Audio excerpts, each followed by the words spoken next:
Hey, what's up everybody? This is Kalen from White Glove Models and welcome back to the channel.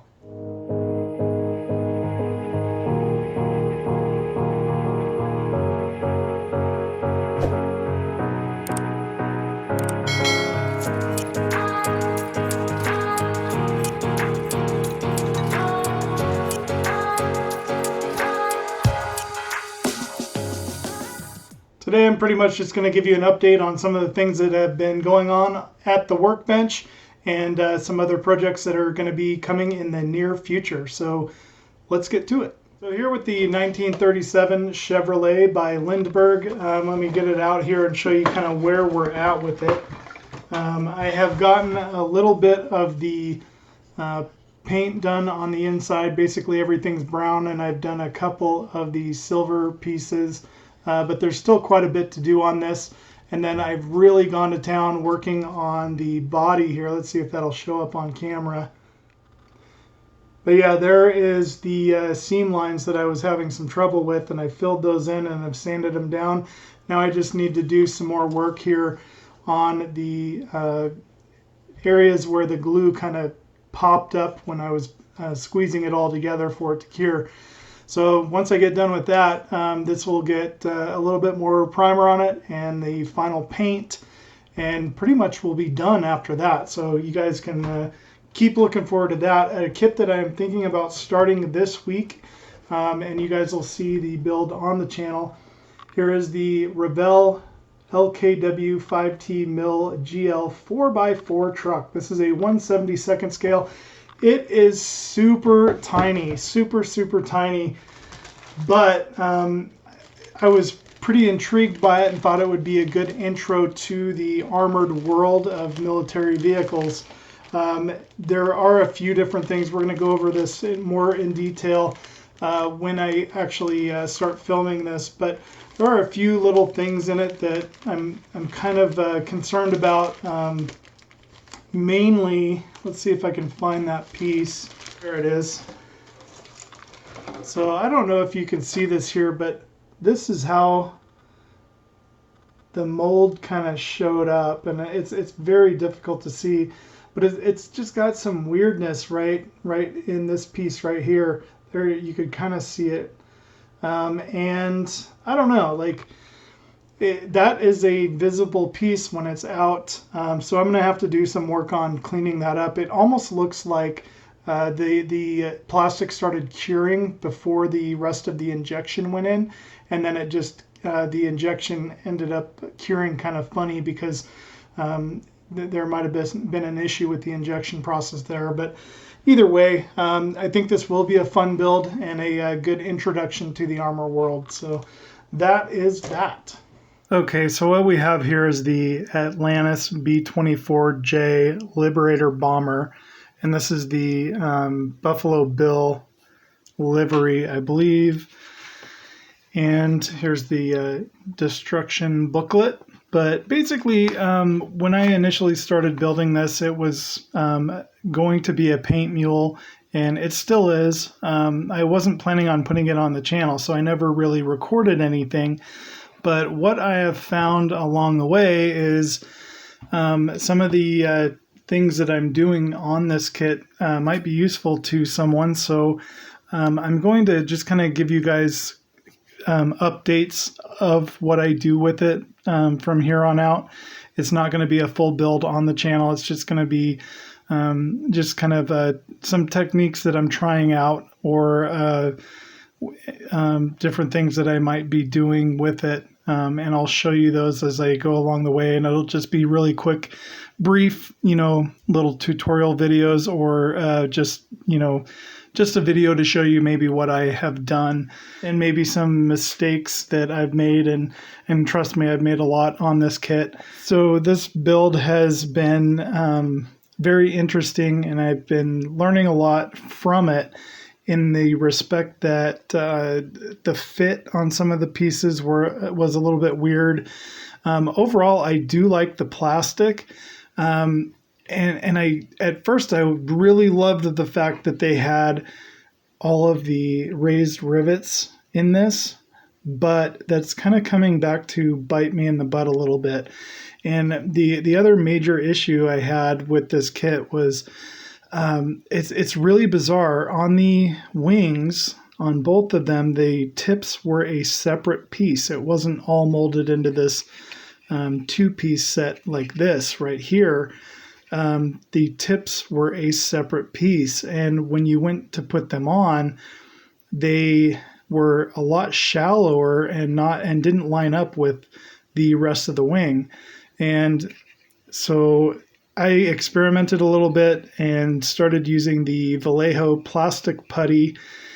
The problem that I find with the Vallejo plastic putty in an instance where you're trying to build up a lot of meat, so to speak, is that the Vallejo plastic putty tends to shrink.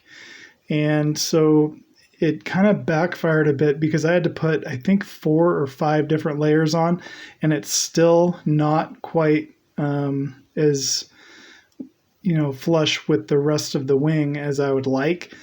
But I'm going to keep moving forward with what I've got. And that's where these raised rivets kind of come into a problem, because now it's going to make that really difficult to sand. But I'm going to work on it a bit and try to take care of that.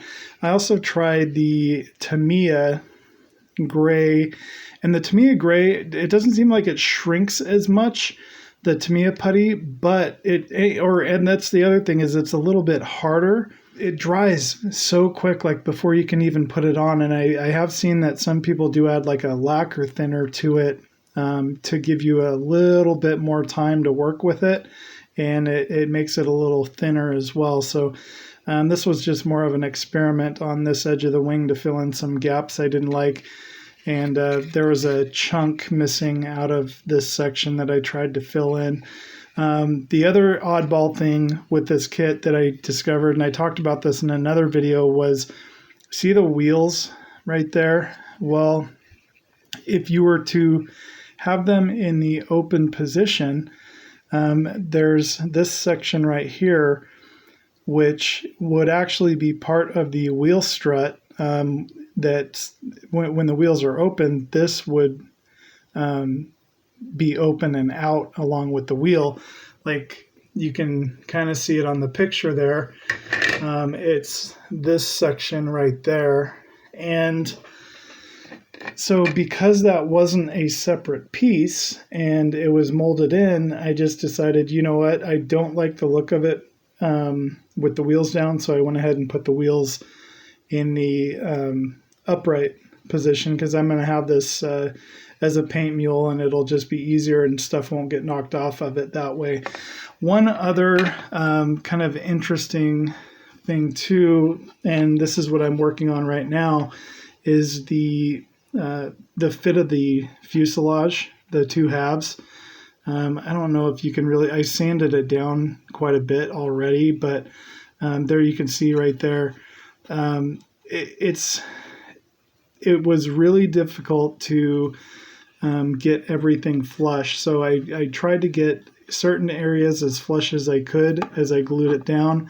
And then I'm pretty sure, like even on this section, I was trying to get it as flush as possible. But once that glue starts to harden, it's there. And, there are tricks I could probably use to flush this out a little bit, but I think what I'm going to do is I'm going to practice again using maybe some putty and then just sanding it down. But where my issue is right in here with these rivets and the seam lines. That's going to make it a lot more difficult to work with. But because this is a mule, I think this will be a good project to practice all that on, because it is going to come in handy down the road, with other kits that I do. I did do the cockpit. I painted up the little cockpit dudes. See if I can get under some better light here. And I don't know how well you can see them. But yeah, I painted up the cockpit, and they're all set and ready to go, because you're never going to have a chance to get in there with the paintbrush after the fact. The rear wing, as you can see, I probably added its own weight and putty there as well. But I just have a little bit more work to do on sanding this down and getting it ready for paint. There was a massive section here and here that were missing because it was molded too short, or it was just funky looking and I didn't like it. So what I did is I just basically put in putty here just to try to see if I could form it out of putty. What I should have done was actually use some styrene and done that. And that's the thing, is I don't have any styrene. It's something that I need to pick up and add to my collection of resources and tools that I use. So in the future, I will be working with that a little bit more and getting more familiar with reforming stuff with styrene. But for now, I was going to try using the putty to see if that would work. But other than that, that's basically where I'm at with this. When I was priming, my gun ended up getting clogged up. The needle did at the tip, and so I just kind of quit painting at that point. Here, all of the gun turrets are painted, and these are the color I wanted to go with, and I painted the interior. I really was struggling with debating on how to get rid of these little mold marks or whatever, and it's kind of a tough spot to get into. So I basically just gave up and was like, screw it, you're not really going to see it too much anyway, and it's a paint mule, I don't care. This isn't going to be a showpiece. This is going to get stripped and painted multiple times, most likely. But overall, with the Atlantis kit, there wasn't a lot of flash, and the only real issues I had was some of the fit and some of the detail on it. But again, that's just me. So that's where I'm at with the paint mule. And what I'm going to do next is I'm going to work on sanding, getting rid of a lot of the excess putty here, and trying to form these without breaking them, which in all honesty, I'm probably going to end up breaking it all off and have to use styrene anyway, which would be a neat experiment to work with, since I haven't done that since I was probably about 14 years old. So get these wings finished up, and next time you guys will see it, I'll probably have a lot of the sanding work done here and these lines evened up. So there you go. That is the Atlantis B-24J Liberator bomber, that my little paint mule project that I'm working on. I shouldn't really call it just a paint mule, because it's become an everything mule with trying different techniques. So other than that, thanks so much, and take care, and I'll talk to you guys soon. Well, thank you so much for watching. I hope you guys enjoyed this video, and wanted to do a quick update on what's going on here. And if you like this video, make sure you hit that like button. If you haven't subscribed to the channel, hit the subscribe button so you don't miss out on any new videos coming to the channel. And other than that, take care.